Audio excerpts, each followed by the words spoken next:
देख रहे हैं 24 ND मीडिया। यहाँ होगी उसी की बात जो खबर होगी सच के साथ। जी तो आज भाजपा जिला कार्यालय कैथल में हरियाणा सरकार में पूर्व में बाल कल्याण परिषद के मानव सचिव रहे और वर्तमान में भारतीय जनता पार्टी के प्रदेश प्रवक्ता आदरणीय मेरे बड़े भाई श्रीमान कृष्ण ढूल जी हमारे जिला कार्यालय में पहुंचे हैं। तो सर्वप्रथम तो मैं उनका भाजपा जिला कार्यालय में पहुंचने पर स्वागत करता हूं, अभिनंदन करता हूं। और जिस प्रकार से कोविड-2 के इस कार्यकाल में भारतीय जनता पार्टी ने जो अपनी एक योजना बनाई थी आपदा प्रबंधन समिति में, जिसमें हमारे कैथल जिला के जितने भी भाजपा के पदाधिकारियों ने काम किया और वर्तमान में भी जो काम कर रहे हैं, उनका धन्यवाद करने के लिए, उनका आभार व्यक्त करने के लिए हमारे बीच में पहुंचे हैं। तो मैं उनसे निवेदन करूंगा कि वो एक बार प्रेस के बंधुओं को संबोधित करें। आदरणीय श्री कृष्ण ढूल जी। जी सर, आज कैथल आए हो, क्या उद्देश्य है, क्या है?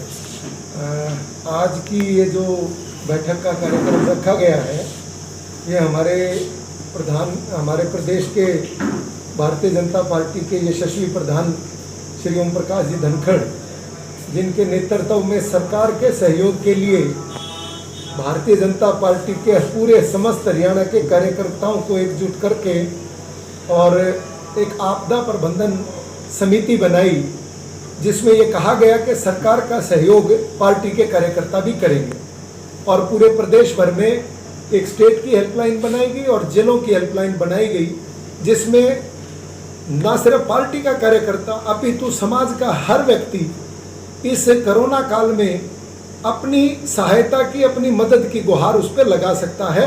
और उस पर हम लोगों ने उन सब की वहाँ पर उस कोरोना काल में मदद की।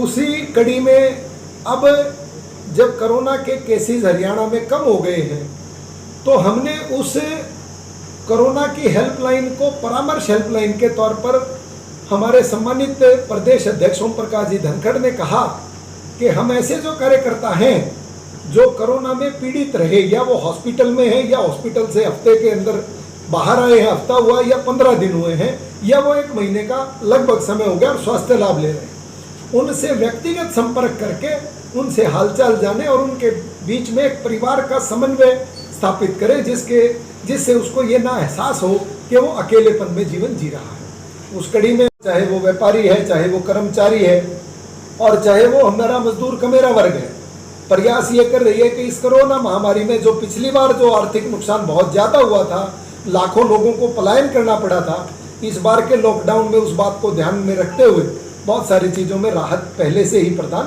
की गई दिया गया है। जींद, कैथल और भिवानी, उस नाते आज मेरी जिला अध्यक्ष जी हमारे सम्मानीय अशोक धांड जी, इनसे हमने अनुरोध किया तो इन्होंने मुझे आज यहाँ आमंत्रित किया। उस नाते इन सभी कार्यकर्ताओं को साथ बैठ करके चर्चा करेंगे और आज की मीटिंग का यही एकमात्र उद्देश्य है। ढुल साहब, महामारी फैल रही है, सरकार की तरफ से क्या कोई सहयोग के लिए क्या पॉलिसियाँ बनाई गई हैं, कि किस तरह का सहयोग किया जा रहा है? कोरोना काल में लेकर के मुख्यमंत्री मनोहर लाल जी की तरफ से बहुत सारी योजनाएं आई हैं, चाहे वो निराश्रित बच्चों के लिए है, चाहे वो बीपीएल परिवारों के लोगों के लिए है, उनके लाभ के लिए है, उनके रिम्बर्समेंट के लिए है, उनको वित्तीय सहायता के लिए है, उनके सामाजिक उत्थान के लिए है।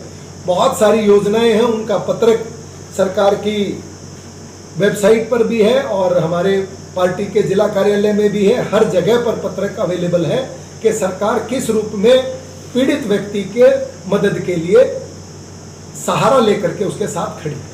सर, अर्थव्यवस्था पे भी असर हुआ है, तो रोजगार की बात करें, किस तरह की कोई पॉलिसी सरकार की तरफ से? निश्चित तौर पर जब कभी भी महामारी और इस प्रकार की आपदा आती है तो वो बहुत सारा एक विनाश का दौर लेकर के आती है, चाहे वो इंसानों के बीच में मौत की लहर हो, चाहे वो व्यापारिक दृष्टिकोण को देकर के व्यापारिक संस्थानों का हानि हो। तो ये बहुत कठिन समय और कठिन दौर पूरे विश्व इस समय गुजर रहा है।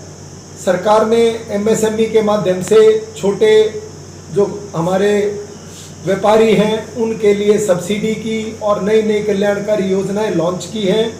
उनमें नगर पंचायतों के लिए वार्डबंदी के लिए सरकार की तैयारियां, नोटिफिकेशन के लिए तैयारियां हो चुकी हैं। उनके ऑब्जेक्शंस और नई वार्डबंदी की तैयारियां जो है सरकार हर जिले में, हर नगर पालिकाओं में जो भंग नगर पालिकाएं की गई हैं उनमें भी, और जो पंचायत के चुनाव होने हैं उनमें भी ऑलमोस्ट तैयारियां अंतिम चरणों पर हैं।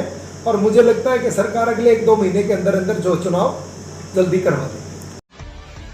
खबरों से जुड़ी हर अपडेट जानने के लिए हमारे चैनल को लाइक करें, सब्सक्राइब करें और ज़्यादा से ज़्यादा शेयर करें।